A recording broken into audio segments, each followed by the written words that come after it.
Hello, and welcome to this week's episode of The Hard Choice. My name is Brad Draper. I am your host. Let's do this.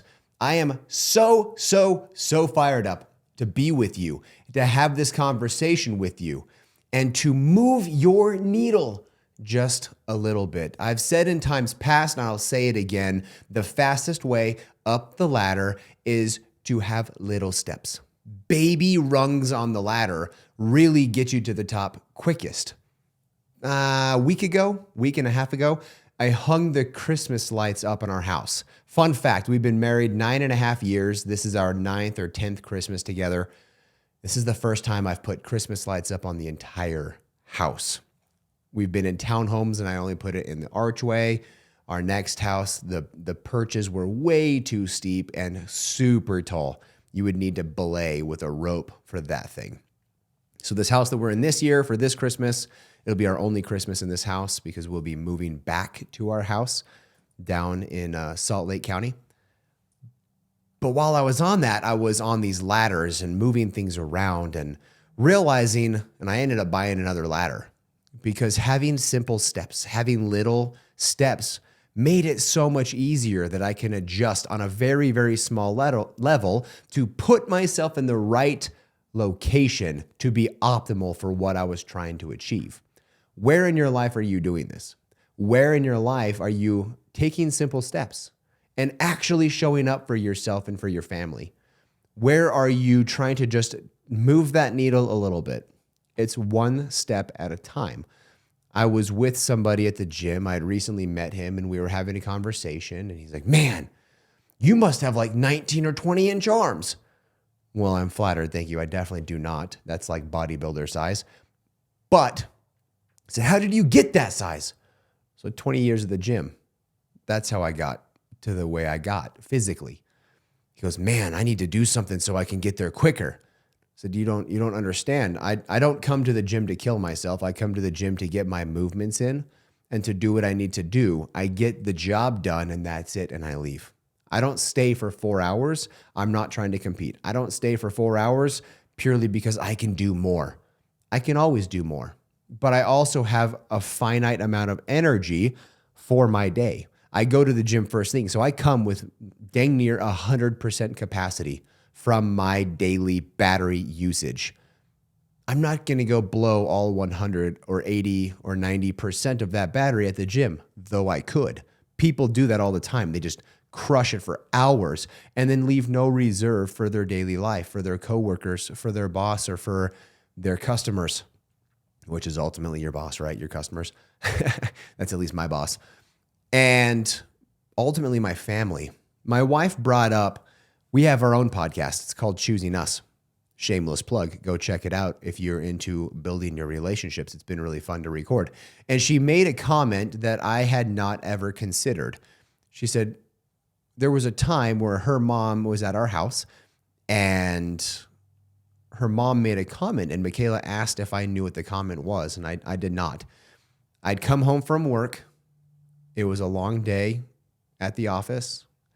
And I came home, I started making dinner because I make dinner in our household. And while dinner was kind of being made, it was steaks and things, if I remember right. So I got them on the grill and chicken or rice in the rice container and rice cooker. And I needed to mow the lawn. So I was mowing the lawn. And I've got our 4-year-old and our 2-year-old, and they love mowing the lawn with me. So it takes 10 times longer than it should. And I'm pushing this lawnmower, getting it done. We don't have that big of a lawn, so it only takes about 30 or 40 minutes in total to do. And her mother said, isn't he tired? She goes, what do you mean? She says, he's been working all day, and then he just came home, and he's doing dinner, and he's playing with the kids, and now he's mowing the lawn, and he's playing in the backyard with the kids. And she says, well, that's what he does. There's no I'm too tired as an answer. There is no I don't have anything left in the tank. But that's because I run at a reserve level. I hold a capacity of energy that I know I can take into the evening because I still am dad. I'm still am husband. I still am a family man at my core. That is my highest priority. I think you will agree. The reason why you do what you do is for your family, for your wife, for your kids, so they can have those things that you didn't have growing up. So they can have experiences and loves and joys and happiness through their childhood. That's why you do what you do. If that is the case, then why do you burn yourself out at the office and come home and leave them with the scraps? Honestly, ask yourself that. Why do they get the leftovers? If they're the highest priority, shouldn't they get the best of you, not the worst of you?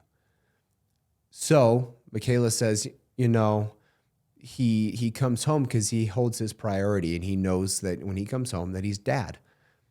And so he is dad and he keeps enough energy in the tank. He doesn't just kill it all. What I'm getting at is you need to keep the highest priority, whatever that is in your life.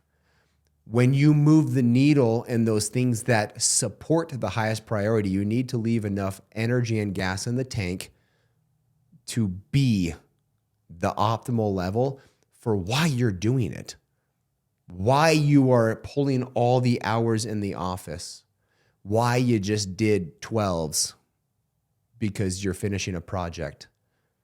You still come home and you still have a job to do. Arguably, the most important job you have, which is your family. I recently had a conversation with a friend about this topic, keeping the highest priority. And in this case, it's for his family. And his family dynamic is changing. And I said, well, is that still the priority for you? He said, yes, absolutely. So I said, what changed then? The dynamic might change a little bit, but they're still the priority. They still get the best of you. They still get the most energy from you. That doesn't change. This also segues into the office, right? This segues into your work. Keep the highest priority level the highest priority. If you go back to other episodes, I talk about how to prioritize your list on the day-to-day. This is the same way. I'm launching a new product within my company for my customer base. And I'm thinking, I can have a community aspect, and I can have a question and answer aspect, and I can have a going live and hot seat aspect, and I can have this aspect to where I am a server and I host their files and I back them up to the cloud for them. All these things that are sexy and bright and loud and a total waste of time. Complete waste of time. I was talking to a mentor of mine, much wiser, especially in business, and much farther in business. And he said, does your clientele, does your customer base, do they want this? Would they want a community aspect? Do they want to know who their peers are in this space? For those that don't know, I write procedures and policies for companies. I build processes and systems. I create efficiencies in operations for companies. That is what I do. That is my superpower. And that is what pays the big bucks, right? Big problems, big pay to solve them. That's the problem that I solve for my clients. And he says, do they want a community? Do they want to know their peers? Do you want them to know who also has your same templates that you started with and then molded for their needs and their liking? So I don't know if I really want them to know that their neighbor has a very similar or very, very similar quality management system. Do they care to join in on these live calls? Do they want to be put in hot seats? Who is your clientele base? I said, well, my clientele base is business owners. They don't have time to build operations, which is why they hire me as a consultant. He said, well, if they don't have time to do the most basic thing known as operations in a company, which most high-level operators don't have that time, that's why they hire it out with CFOs and COOs and everything else. Would they have time for these little shenanigans? Though they sound sexy, they sound fun. The answer is no. Keep things simple. The whole slogan of KISS, keep it simple, stupid, reigns true. In most aspects of life, complexity is the killer of efficiency. I'm going to say that again. Complexity is the killer of efficiency. Make things as simple as you can in every aspect, and you will find true efficiency in anything that you do. I run through a process for companies called a step analysis. It's exactly that. I sit down and I count how many steps somebody's taking to do their job. Most people take on average for a half a second to a second per step. Half a second if they're not carrying something, quarter of a second if they're in a hurry, full second if they're carrying something. And I've watched people walk out 6 to 10 steps and then walk back as they're taking something to a table back and forth. And I counted how many times they did that in a day. I said, man, you just did that like 100 times. 100 times 20 seconds. That's a lot of seconds. So that's 2,000 seconds. What if we can cut that in half? Turn that 2,000 seconds into 1,000 seconds. That's a lot of efficiency just by cutting out 5 steps each direction. 5 steps. This is the compound effect. This is where you stack your pennies, and stacked pennies make dollars. Efficiency, but keeping things simple. Keeping the highest priority the priority. My customers hire me to build out processes, procedures, policies, systems. That is what I do for my clients. Anything else is fluff, cut it out. Period, end of story. This goes for your family and this goes in your household. Complexity is the killer of efficiency in the home as well. Stacking way too many things, it doesn't yield fruit. Stacking tons of events, you just go from event to event to event and never have experiences to remember. You just remember you were busy. When you go from sporting event to sporting event to sporting event because you allow your kid to do 2 or 3 or 4 things, they're just burned out going from thing to thing to thing, and they never actually master one thing. Growing up, I was only allowed to do one sport. I got to pick one. One, because we financially couldn't do anymore. But 2, it just is too much. And then stacking too much, you lose efficiency. How would I be able to master? I played lacrosse growing up. How could I master lacrosse if I never gave myself time to practice it outside of practice? Personal practice, if I never had that time. Did you know most billionaires get their brilliant idea when they're relaxing? Think about that. How often are you giving yourself time to relax, to rejuvenate, a little R&R? It's pretty important.